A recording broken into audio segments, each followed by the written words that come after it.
झारखंड के जनपद पश्चिम सिंहभूम में स्वतंत्र रेलवे बहुजन कर्मचारी यूनियन की केंद्रीय नेतृत्व के निर्देशानुसार पूरे देश में रेलवे के प्रत्येक मंडल मुख्यालय के समक्ष एक दिवसीय धरना प्रदर्शन किया गया, जिसको लेकर चक्रधरपुर मंडल के रेल प्रबंधक कार्यालय में कर्मचारियों की विभिन्न मांगों को लेकर धरना प्रदर्शन किया, जिसका नेतृत्व टाटा नगर के ब्रांच सेक्रेटरी साकर प्रसाद ने किया। धरना प्रदर्शन में उपस्थित कर्मचारियों ने मांग करते हुए कहा कि रेलवे में निजीकरण को शीघ्र बंद करने, ओपीएस लागू करने, बंद डीए को पुनः चालू करने, एलडीसीई के सभी कर्मचारियों के लिए लागू करने, रेलवे के 50% रिक्तियों को नॉन सेफ्टी कैटेगरी में लागू करने, आरआरबी प्रशिक्षण जो स्थगित है उसे शीघ्र आरंभ करने आदि की मांग शामिल है। मौके पर जोनल अध्यक्ष उज्जवल बैंक, मंडल सचिव NN मार्डी, कोषा अध्यक्ष S होनहागा समेत काफी संख्या में स्वतंत्र रेलवे बहुजन कर्मचारी यूनियन के सदस्य व रेलवे कर्मचारी मौजूद थे।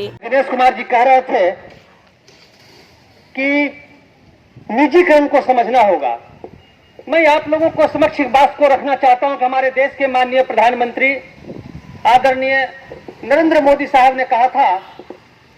कि हम जब सत्ता में आएंगे तो 2 करोड़ रोजगार देंगे। मैं चाहता हूं कि एक समय हुआ करता था कि भारतीय रेलवे में 19 लाख कर्मचारी हुआ करते थे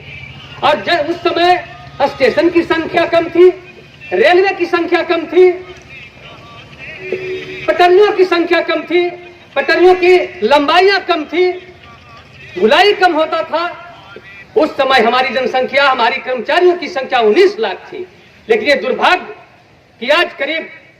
2.5 गुना इंफ्रास्ट्रक्चर रेलवे का विकसित हो गया और आज हमारी कर्मचारियों की संख्या घटकर 11 लाख, 11.5 लाख हो गई। और बताते हुए आपको हमें ये बड़ा दुख हो रहा है कि आज जो स्थिति बन गई है, भारत सरकार ने ये फैसला कर लिया है, अभी नॉन सेफ्टी कैटेगरी में 50% वैकेंसी को कटौती करने का इन्होंने प्रावधान लाया है। आप ये जानते हैं कि आप लोगों के सामने कई ऐसे ट्रेन गुजरते होंगे, बैगन गुजरते होंगे जिस पर लिखा रहता है अडानी को। मैं पूछना चाहता हूं भारत सरकार से कि आप कहते हैं कि भारतीय रेलवे नुकसान में है, भारतीय रेलवे में घाटा हो रहा है। भला भाई, आप तमाम लोगों से मैं जानना चाहता हूं कि ऐसी कौन सी कंपनी है जो घाटे की कंपनियों को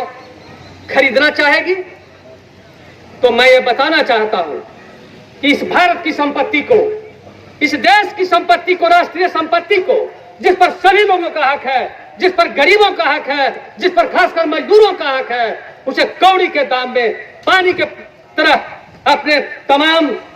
उन नजदीकी मित्रों को, अपने उद्योगपति मित्रों को बेचने का काम हमारी भारत सरकार करती है। अखंड भारत न्यूज के लिए रविशंकर की रिपोर्ट, पश्चिम सिंहभूम।